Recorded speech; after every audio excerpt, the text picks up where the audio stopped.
skips away. Marshall skips away. Marshall's still going. Marshall's got Richards coming up outside. Now inside. Arsenal have gone through an entire league campaign without losing. Bennett and the Dragons win the grand final. Welcome back to another episode of the TGIF Podcast. Thank God it's footy. A little bit of unusual / familiar surroundings for us here. First time in a while. Bit of a change up Back over these ways. after, as we slowly ease our way out of summer. I don't know if we're easing our way out of summer. Technically, we're in the last month of summer, but as you know, February is usually your hottest month, I'd like to think. Summer in New Zealand. It's been that way recently. It's been bloody warm, but sort of just as we're losing that late evening light, we're sort of migrated back over this way, and we're coming to you actually very late this evening. But yeah, a little bit of a break there as well. But we've had some footy. The footy is back, and it's been bloody good. 2 games there last weekend. Obviously, we saw the Warriors and the Sharkies, and then we saw the Raiders pulling up that. I mean, people are saying upset. I don't know if you can call upset wins when it's pre-season footy. It's one of those ones. It's very hard to judge a pre-season footy game. Look, unless you're going really into the depths of reserve grade, your youth grade footy, there not too many household names really appearing in that Canberra or Penrith lineup. They were definitely like different lineups to that Sharkies Warriors game. Warriors looking pretty full strength. Sharkies kind of 3/4 of the way there, maybe. It's Warriors, Canberra, Penrith. Who's the fourth team? Cronulla. Well, it's those four, is it? That's why they played early. So yeah. Get a run out before Vegas. I understand. Give the first teamers a hit out before proper footy. I suppose they, apart from Penrith, they've all got games this weekend. Whether or not it's sort of separate squads, they're sending. Although Penrith was supposed to have a game up against the Bears, but apparently that might have even been on the weekend. I'm not sure, but I read something that Penrith was supposed to have a game up against the Bears, but they weren't able to field a side or something like that. Well, Ivan rocked up. Apparently, Ivan rocked up and called it off because he said he was under the impression they were going to play a decent team. But maybe they couldn't scrounge together enough players, or I think next week we don't see any of the 4 teams play. Obviously, they'll be prepping the travel for heading over there. It also depends on how many players are able to make the trip over to Vegas. I don't know how much of it, whether it's NRL funded or if there is any club funding in there as well. But I'd imagine it's pretty pricey sending over 4 full teams worth of players, staff, all the whole shebang. So it depends on who they're taking over with them, whether or not you play your resis in these games here, and then your first teamers go over. But maybe a little bit disappointing we didn't get to see AFB up against his old team there, especially this new look AFB that we've seen over the break, looking fit and raring to go. So I'm sure there would have been a few Warriors fans out there as well that would have been disappointed, and Warriors players as well that were probably keen to try and put a hit on them, or something like that. We saw obviously a couple of new faces though over the weekend there. Yeah, a few new faces for all teams really. As you tend to see this time of year, I think it's a theme with the team lists obviously being extended this week as well by the looks of things. You get those big run-on You get those huge, 13 man benches or whatever it is. Exciting times for the footy fans, for those young blokes trying to make an impression. Good time of year to scope out a cash cow or two. Is when they really come to the fore, I reckon. Yeah, this is when you're really doing the scouting. Young fella from Canberra who scored 2 tries. He looks very decent. We've seen obviously team list there today, being Tuesday team list come out for this weekend. I know that the Tigers have kind of gone for a very sort of half squad, half the first teamers and half sort of your reserve grade. But the only new face I think we see is Jarrell Skelton making his debut there. But I don't know Luai, no Royce Hunt, no Terrell May, no Taruva. No Jack Bird. So I think those are I don't think I'm missing anyone there. But the likes of like Heath Mason in the start there. A couple of other players, no one necessarily that springs to mind. I think Tony Suter was involved there.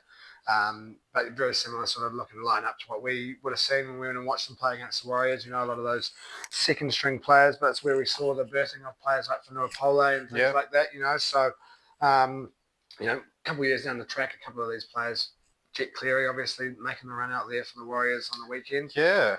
So, give them a couple of years and, you might be looking back on these first couple of games of preseason that we've seen them come out and make their mark. And, who knows whether or not we see these players running out, 26, 27 for these full NRL teams. But us up against the Doggies, you guys up against the Roosters this weekend.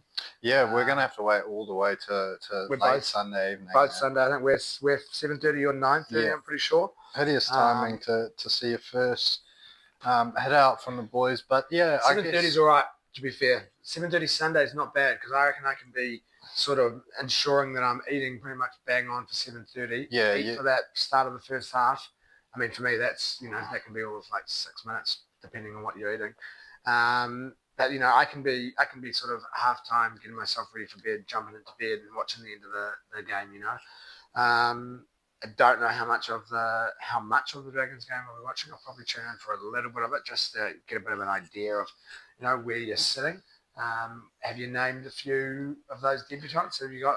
Well, our starting lineup is pretty strong actually, but we do have Gutho, Holmes, all playing. Apparently, Gutho's Cookie just chatting so much at training, telling everyone where to go, what to do, and coming in it's and going to be very good to have Gutho taking on this involved. leadership role. So, and we also just there as you're getting it up, we also get a bit of All Stars this weekend as well, which kind of just falls away in the background.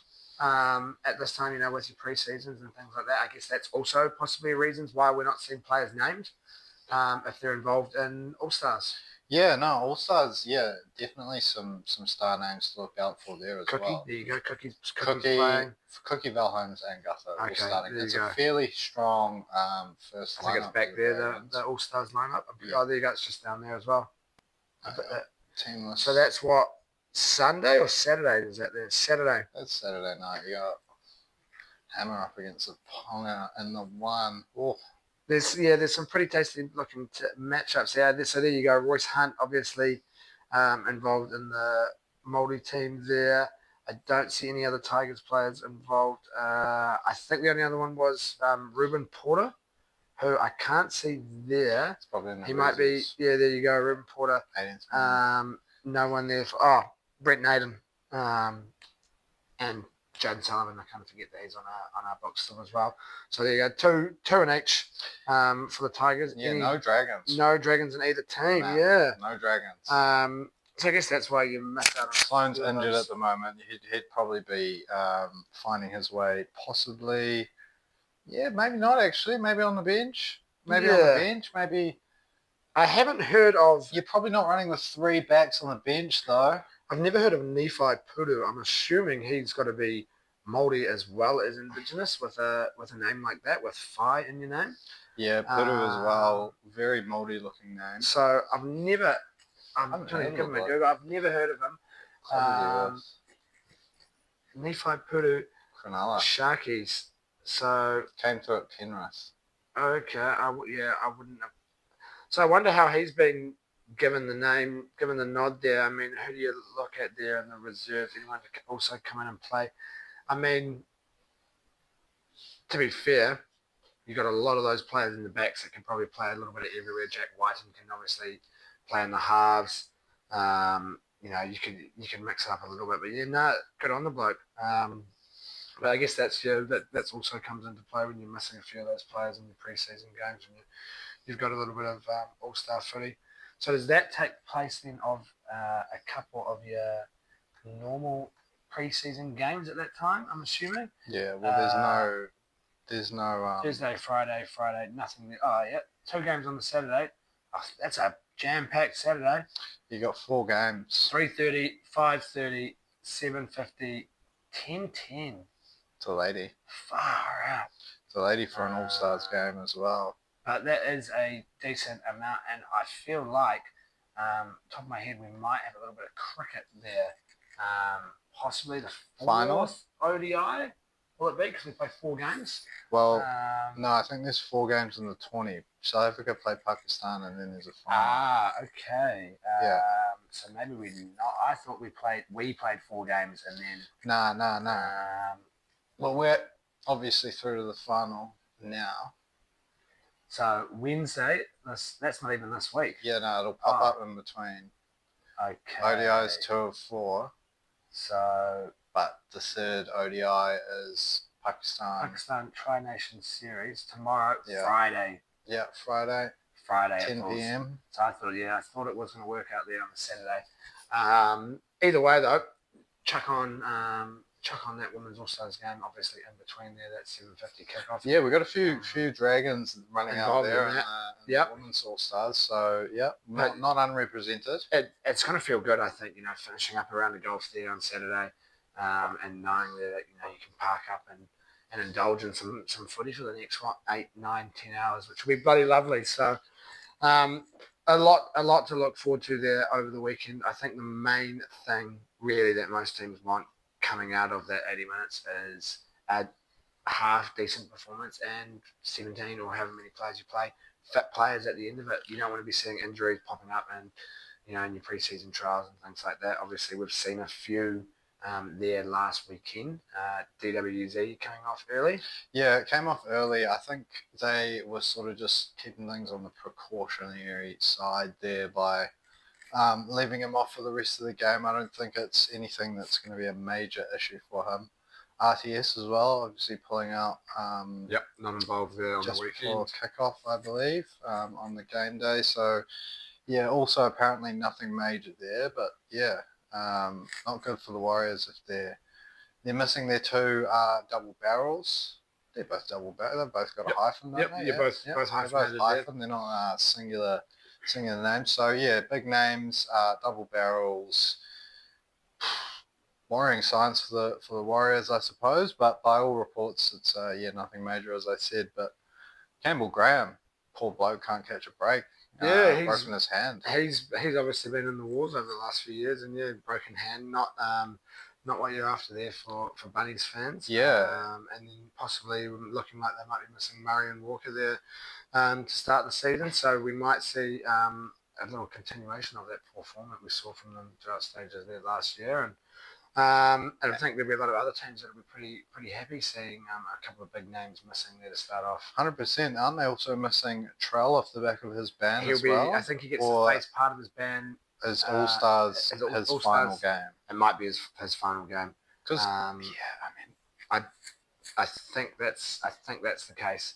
But yeah, a couple of players there that they may be without, but we've obviously got 3 and a bit weeks to go until we get to kick off the season proper. Yeah, that round. So we have seen a couple of little movements, a couple of little contracts being floating around here and there. Egan Butcher signing on for a little bit longer there at the Chooks, I've seen. We've seen Matt Lodge signing on with Manly for must be the second time in his career, I believe. Yeah, I think there was a little bit of a what do you call it, merry-go-round on that one. He was offered something a lot better by Manly in the first place, minimum, I think, by all reports. Which, to be fair, is for an NRL player like 130k. And he said, "Nah, I'll go test the waters." Couldn't find any offers, and now he's back on Manly on like a tenth of that. Oh wow, so crazy! Or whatever it is that you get on a training trial. Yeah. But yeah, he'll be battling his way through Manly there. But yeah, interesting one. Omri Gula comes in an immediate signing for the Dragons. That one would sort of dropped a week and a half ago now, but haven't recorded since then. He's named to start this weekend up against the Chooks. So yeah, obviously not a club shifting signing, that one, but excuse me, solid front row. I think Canberra got a couple of good years out of him there. He came through, showed a bit of promise, and then maybe last 2 or 3 years has sort of dropped off. Just that one of promise a those little bit. one of those blokes that the Raiders have had over the last 10 or 15 years that kind of looks like they're a little bit roided out. They're a little bit too big. Oh yeah. Thinking of Daniel Vito. I'm thinking of Tom Leroy-Lars. That's the player who just springs to mind straight away. And I believe, if I'm not mistaken, he just looked like a bit of a Dave Taylor sort of scenario. Just absolutely far too big for his boots. But yeah, no, I think it's a good little signing there. Omri Gula, Tallis Duncan as well. Tallis Duncan signing on with South. Yep. I think we've seen today, if I'm thinking correctly, Mulatalo has agreed to an extension with Cronulla. and we've also seen talks of Christian Welsh there reportedly medical thinking retirement, about a medical retirement. Which is obviously you do start to see a little bit more of that. I think we'll probably see more as we become more equipped with injuries and your brain and your head and bits and pieces like that, and how the game affects players. Yeah. Which is sad to see, obviously, but there's been a little bit of movement all over the place. Even as we near that start of the season, players looking to fill in those last couple of spots in their 30 and things like that. Yeah, well, I suppose there probably are a couple of clubs out there with a little bit of wiggle room, a little bit of moolah to spend. Our opponents this weekend certainly come across as one with a fair bit of spare cash to splash. But yeah, look, nothing huge so far this off season, I guess. The biggest movements mostly sort of surrounding your club there, so it'd be interesting to see how that all gels together. Six big incomings, and yeah, obviously the only way we can go is up. Exciting times. Last 3 times in a row, so it is exciting times, that is for sure. We have still had obviously a bit of round ball action over the last couple of weeks. Since we've last recorded, we're going back to a Champions League game there up against Girona, I believe, would have been that least recent game. A win. Look, I know we spoke about it going into it, that they'd only won the one game against the only other team I think that hadn't won a game, I believe it was. Yeah. Some sort of statistic like that. Last year they kept Slovan Bratislava. Yeah, that's the one. Last year obviously Girona sort of shot out of nowhere, and they had sort of this new look team that was just scoring goals and just bossing it in La Liga. Adam Dovbyk, I think it was he top scorer in La Liga, I believe, last year. Might well have been, yeah.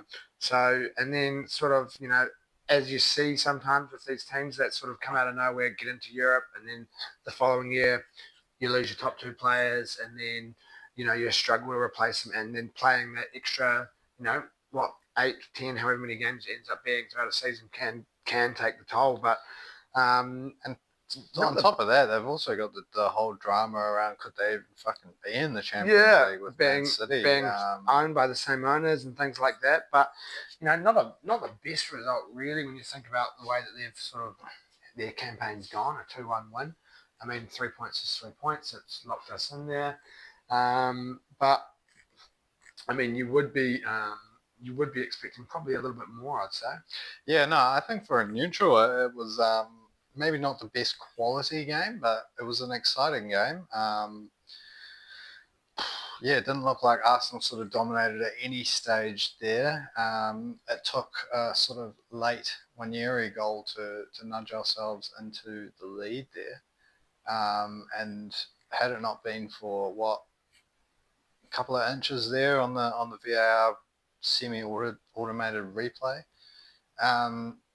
we would have conceded an equaliser there with about 5-6 minutes to go, and it was not looking good for a third there. We would have been out of luck, but no, taking the win. In the grand scheme of things, VAR comes to our aid for sort of what seems like once in a blue moon. Yeah. But yeah, exactly like you said, in the grand scheme of things, third place. Not bad at all. I think at one stage we were sitting in there at second with Barcelona trailing. Maybe Liverpool as well. I feel like Liverpool have been top of the Champions League since day one. I'm pretty sure. Maybe it was Barca that were losing at some stage, and we had gone ahead of them, but they quickly corrected that, and yeah, third place. Good thing about it, Real or City, one of them gets knocked out. Which is a They're going to huge knock draw. each other out. Yeah, we've seen some good ties with that fixture over the last couple of years. Thinking back And to that. we play the winner of, is it PSV, and There's like a couple of different. there's a few different combinations, permutations that can sort of pop up from that. But we've got a little while to wait now until that. Must be a few more weeks. But we have had obviously Premier League action there as well, and huge result in that game up against City. As a game I kind of went into thinking, we can't afford to, but I'll take a draw. If we have to have a draw, I'll take a draw. But to come out 5-1 winners, huge result for the Arsenal.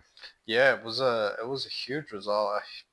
Insane performance, really contrasting with the ones we had either side of this game. But yeah, no, obviously a lot of emotion for a lot of the boys after what happened up there at the Etihad, the aftermath of all of that. Haaland had a few words on the pitch for Arteta, Lewis Skelly throwing the ball at Gabriel's head, so that's obviously stuck with the boys a bit.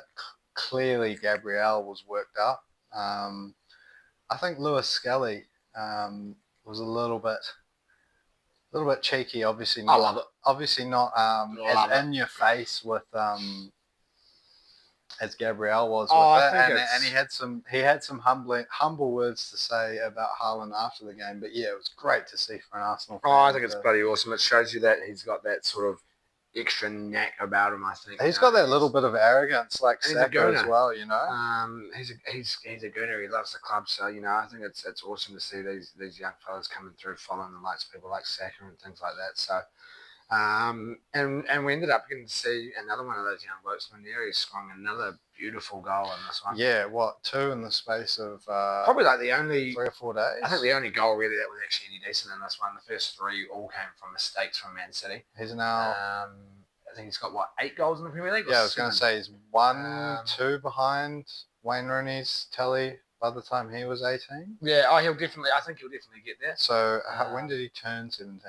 Recently, not too long ago. So he'll definitely get there. There's no doubt, barring any sort of crazy injuries or a loan or something like that. But I don't think we're loaning him out. No, not at all. He's definitely ready to be playing off the first team. There's no doubt. So, but yeah, huge game, and it's kind of didn't necessarily amount to nothing, but it did. It wasn't another game week where Liverpool obviously take another 3 points, but slowly creep that goal difference back up a little bit, and obviously still have to play Liverpool at some stage in the season as well. So we do have that game up at Anfield. Obviously a real tough game, tough place to go, but there is that chance of nicking 3 points off them, and that leaves it to 2 other teams having to help us out at this stage. But yeah, all we can do really is keep picking up wins.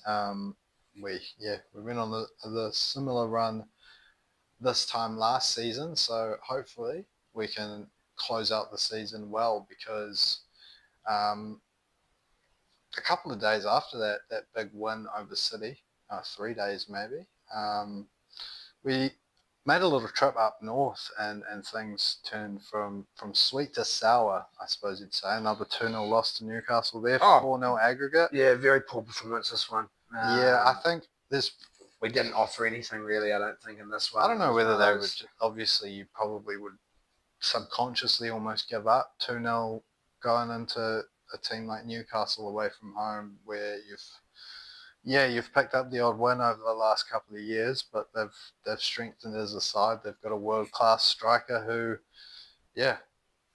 4 goals, probably 3 or 4 of them were down to him.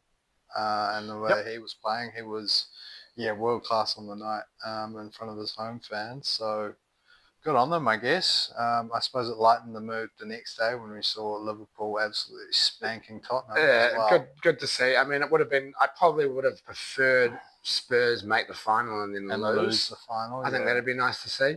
I think now it's looking like Liverpool take their first trophy of the season, going into a final there up against Newcastle. So, I mean, hey, it is, as my mum loves to say, it's how you play on the day. And in a cup final, we've seen over the years anything can happen. So, hey, I think there'll be plenty of fans, plenty of Arsenal fans even at that, cheering on Newcastle, even though we've just been dicked 4-0. I think there's a lot of people would rather see them win than Liverpool.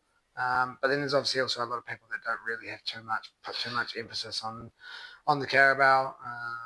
So it's a little bit different, but a trophy is a trophy at the end of the day. When you haven't won one in 5 years, you'll take any bit of silver where you can. Yeah, look, I certainly wouldn't be turning my nose up at a Carabao, but certainly not the main goal of us or Liverpool.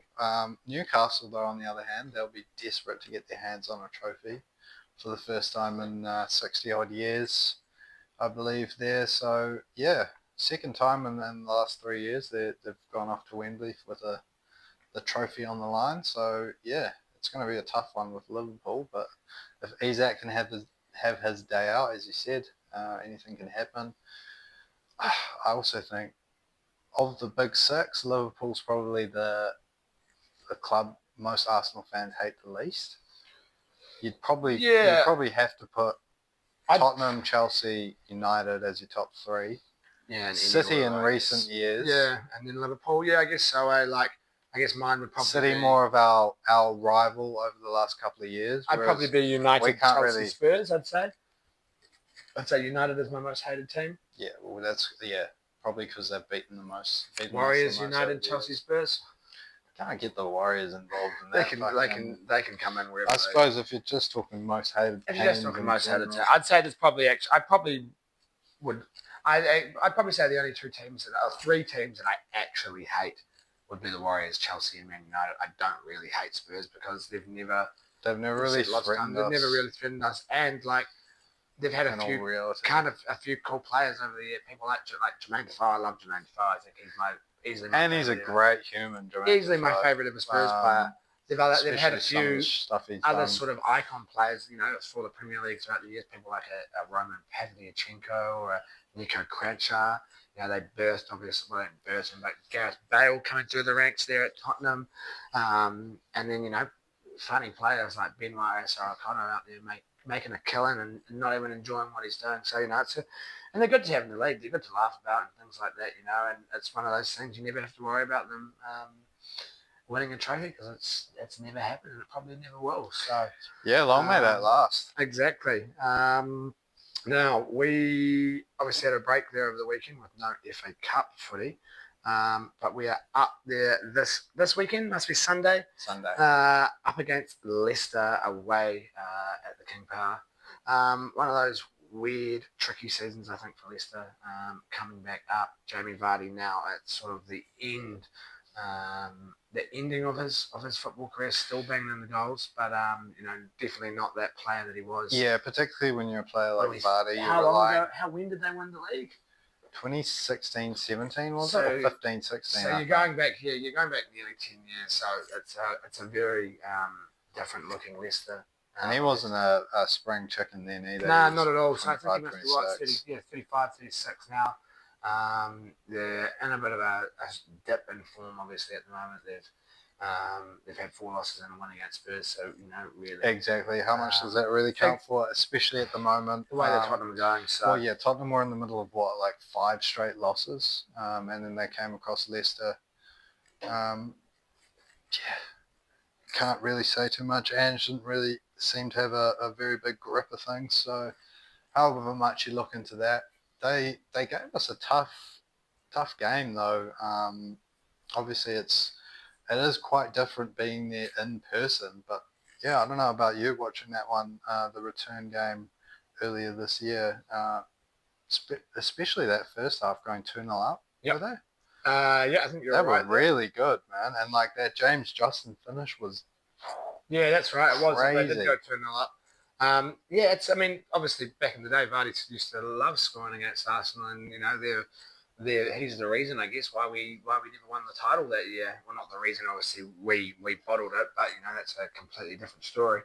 But yeah, it's I'm sure they'll put up a fight. Vardy will go out there and say, look, Arsenal are one of those teams that we can rattle easily. If we can get out there and nick an early goal and then get in the air of some of these players, there's no reason why they don't think they'll be going in slightly optimistic. But it has been a tricky little season there for Leicester, but they're doing better than both Ipswich and Southampton who come up with them. Maybe only just there ahead of Ipswich. Only 1 point ahead of Ipswich there. So obviously Southampton, they are down really in the dungeons at the moment. They can bank on them getting relegated. There ain't much saving from here unless they sort of go out and win everything. I think it's one of those scenarios where we could see a 2005-6 Derby County sort of scenario. I think it was 5-6. what did they pick up? Like 11 I think points 11 or points. something? Yeah, it might have been. So it's been tough for Leicester, but I think we can go out there. We've had a bit of a break. We should be well rested, and snag 3 points and hopefully see a continuation of this Liverpool form. Maybe the youngsters can bring something onto the senior players there with that loss there to Plymouth Argyle. Hopefully that maybe has been thrown a spanner in the works and they can find a little pour on form. Yeah, hoping that sends them into a spiral. Mo Salah breaks his leg, something like that. It's really Arsenal fans at this stage. We're living on hopes and dreams again. You're crossing You're back into that territory that we've so dangerously lived in the last 20 years now. Really. So we wait and it's see. tough. But we've got a game up against Leicester to look forward to. 6 in a row. We'll be hoping to make it 7 up against the Foxes. And all we can do from there is keep winning and hoping. Yep, exactly. All we can do is wait and see. Now, in the darting world at the Oki, we've seen the start now of 2 of our yearly tournaments now. The Premier League kicking off there last weekend. Luke Humphries taking out night 1, and I want to say Belfast. Pretty loud and vocal crowd as always with the Premier League there on a Thursday night. Luke Littler not making it into the final. We're not seeing MBG involved. We didn't see Gillen Price in there. Chris Dobie making a bit of I wouldn't say a shock run, but a run into the final and coming up against the formidable Coolhand Luke and getting pumped, I think was 6-2, 6-1 in the end. So well done to Luke Humphries. Big result there for him to take out that first night of the Premier League.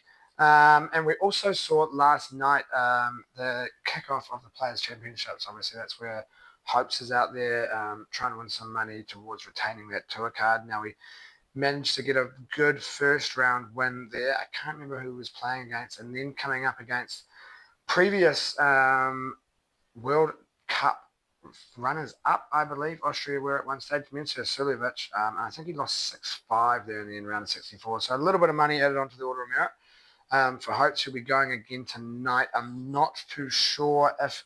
Oh, it's 11 o'clock now. I'm sure the draw you would expect is out by now.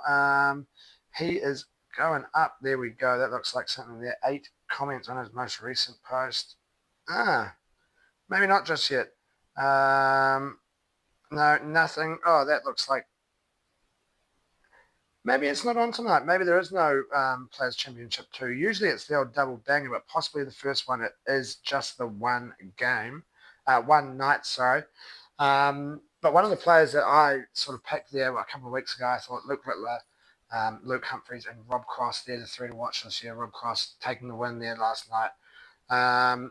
In the final, up against, I just saw it then, what my brain is gone. I want to say the Asp, but I don't think it was. No, it was up against Joe Cullen, that's right. So Rob Cross taking the win. I think he's going to be one to watch for sure this year. I also said Stephen Bunting as well. So I have actually also got for you for the first time in 2025 a little King of the Oki bet there that I've managed to nab up. Now, I would assume in the last couple of hours since I've chucked it in my bet slip, the odds may have changed. But we kick off round 2 with Rob Cross up against Luke Littler. I've chucked in Luke Littler there, King of the Yoki. Little reminder there, that is winning the match, most 180s, and your high checkout. Only 210 for Littler up against Cross there, which is big considering he's just won this morning. MVG to take it out there up against Bunting, that's paying $5. Gillen Price to take it out against the Asp, that's paying $4. And then what I found was a bit of a tough one. Rematch of last week's final there, Humphreys up against Derby, $3.75. You chuck it all together and you chuck your multipliers in there, it's coming in at $157.50 are your odds. You chuck your $10 on that, you're looking at north of $1,500. So that is the way I'm going there for this weekend. We'll have to wait and see until Friday morning whether that will come true or not. But it probably wraps us up for another week. So as always, thank you for tuning in. Thank you for getting involved. Remember to get in there on all your socials. Give us a like, give us a 5-star, get subscribed. Enjoy your week ahead. Enjoy whatever sport you may be getting involved with as we sort of start that pre-season kick up there for all of your winter sports around the country. If you're having a punt, do it responsibly. And hopefully we'll see you here next week. Yeah, sounds good to me. We'll see you then. Ciao. Marshall skips away. Marshall's still going. Marshall's got Richards coming up outside. Now inside. Arsenal have gone through an entire league campaign without losing. Bennett and the Dragons win.